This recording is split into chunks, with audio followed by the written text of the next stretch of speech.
Hey guys, welcome to the channel. So today we're going to be building a dog ramp. I'm going to try to walk you guys through the steps and the materials that I'm using the best that I can. I think this is something where if you've got an older dog or maybe a dog that's sick or something like that, you might need something like this to help them get in and out of a vehicle or up and down a very short flight of stairs.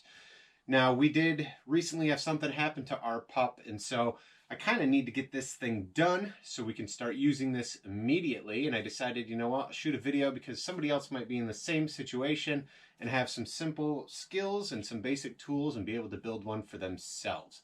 If you guys are interested in that, be sure to give the video a thumbs up, hit subscribe, and let's start making some sawdust. Well, guys, like I said, our pup recently, he recently got hurt and had to undergo some surgery, some pretty major surgery.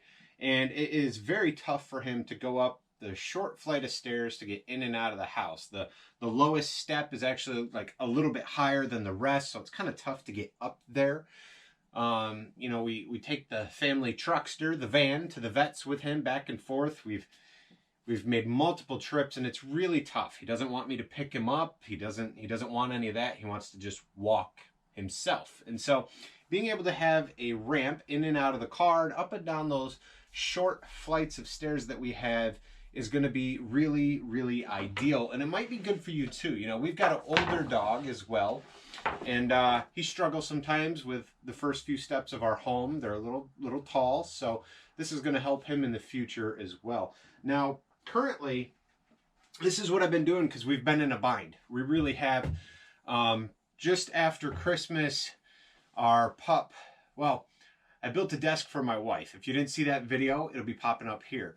After I got done building the desk, I brought it in the house and was moving an old stand out of the way, thinking I had everything picked up, and I didn't. I hadn't realized that someone had put a very small carry-on or, you know, like carry-with-you sewing case on that stand, on the back of it. And a small, I think it's called a bobbin. It's what the thread is wrapped around. A very small one though, you know, like one of them little ones, full of white thread, fell off, rolled across the floor, and before I could even grab it, the puppy had it in his mouth, and it was gone. He didn't even chew that thing. He swallowed it faster than anything. And I wrestled with him. I tried to, you know, see if I could get in there and get him to cough it up, but no use. It was gone. Now, don't get me wrong, this puppy has eaten many pairs of socks. He's chewed up blankets, shredded toys like they're made of bread. He's a little beagle, but, you know, he chews and tears things apart. We didn't, we were concerned, and we kept an eye on him. It was pretty late in the evening. You know, our vet was closed at that time, and so we let him go overnight. We woke up in the morning, checked on him. He seemed okay. We contacted the vet, told him what was going on. And by the afternoon, you know, they wanted to see him. He really wasn't acting himself. So we brought him into the vet, got him checked out, and they had to do some x-rays and checked him over and everything. And we found out that it was lodged in part of his intestine anyway.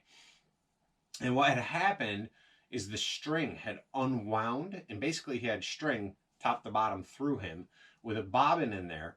And they also found a piece of one of his toys in there as well. So he had a bobbin here and a piece of toy here and string all in between. He's a hot mess. He's a hot mess.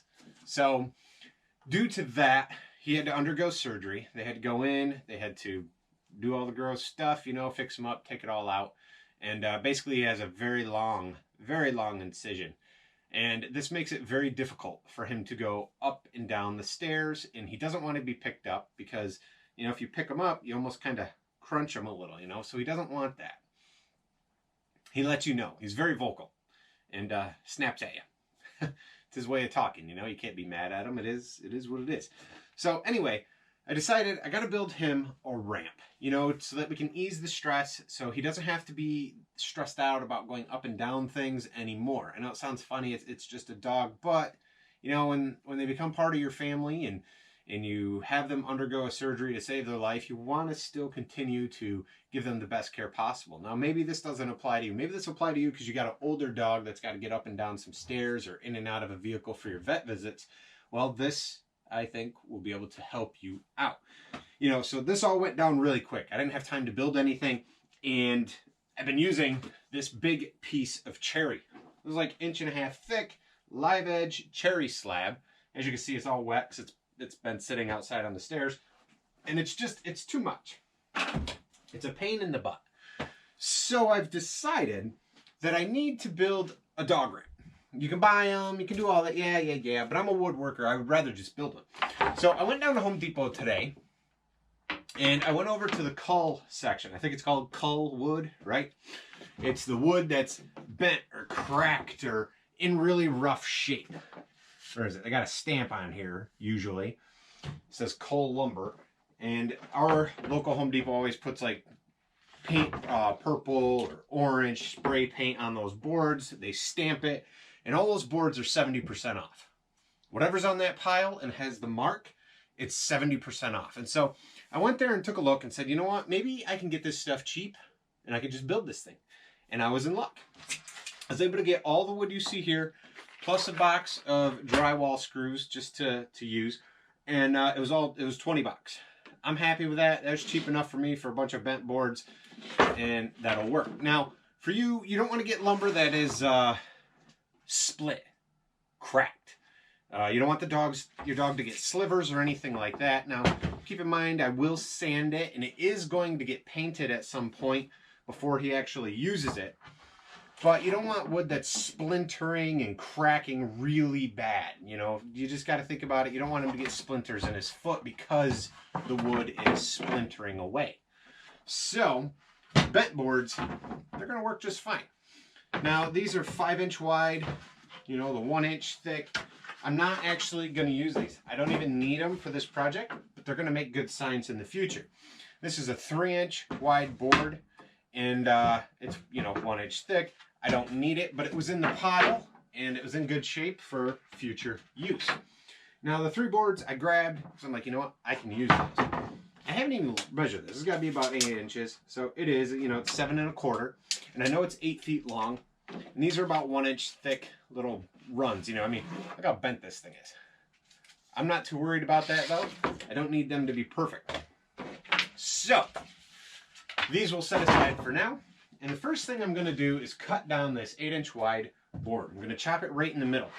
I want to give him a nice wide plank to walk on. Now, the tools I'll be using is my chop saw, tape measure, a pencil, my Kreg jig with 1 1/4 screws, my screw guns with the Kreg bits, my Makita sander to sand everything down. It probably won't be on video, but I'm going to end up painting it with some leftover paint we've got from, you know, painting rooms in the house and whatnot. I've also got some drywall screws I'm going to use because the plan is to take the 1-inch boards and make runs down it so when he walks his feet won't slip. So let's go ahead and start measuring out. We'll start making some cuts. All right, got our board cut in half. Now you guys can see how wide this plank's going to be. I don't need this to be perfect. If you want this thing to be perfect, then buy some good boards. All right, buy some boards that are perfect so your seams are perfect. Mine aren't going to be, but if you notice what I'm doing here, you just keep flipping those boards over, and you will find one seam that fits just a little bit nicer than the other. And well, if that's the case, then use that side. Now, what I want to do is I'm just going to use the Kreg jig. Go ahead, drill our holes, screw this together.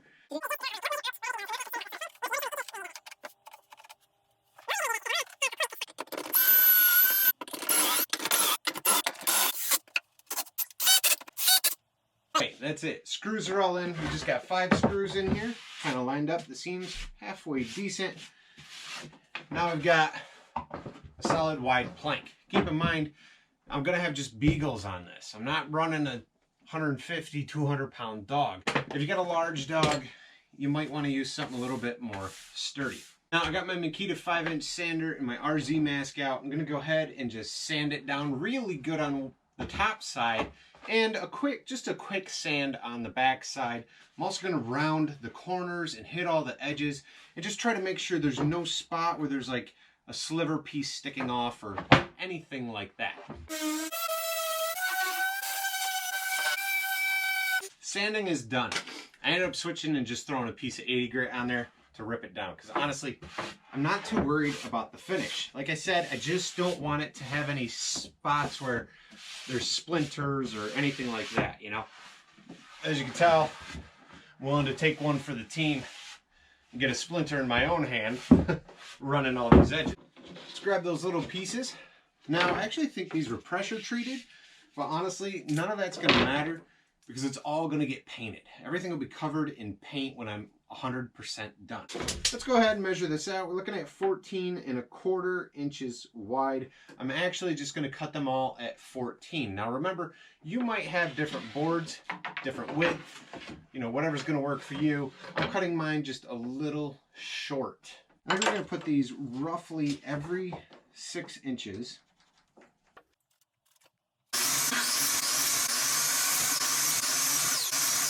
All right, guys, I got all these little runs cut up like you guys just watched. You know, I'm gonna sit here and just lay them out really quick. But before I start screwing them on, see, now you guys got an idea what that's gonna look like, right? Now, before I start screwing these on, I'm gonna actually hit them with the sander and just do the ends. And I'm also going to actually cut 2 more. Yeah, I gotta cut 2 more. I'll show you why once we get these screwed on.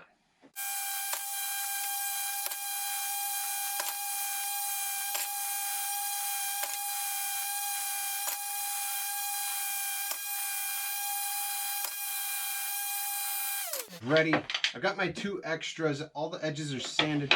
Now, I had bought drywall screws to screw these down, and you know what? I got thinking about it, and for the length of the screw and how deep the wood is, I can't really set the screw in the wood, like pre-drill it. And what's going to happen is if I start putting those in near these edges, these little boards are just going to split. So we're going to go ahead and just use the Craig screws. Now, why the Craig screw shouldn't split as often as the drywall screw. You guys look at these screws up close. The Craig jig screws are a flat bottom and your drywall screw tapers in, right? It tapers in.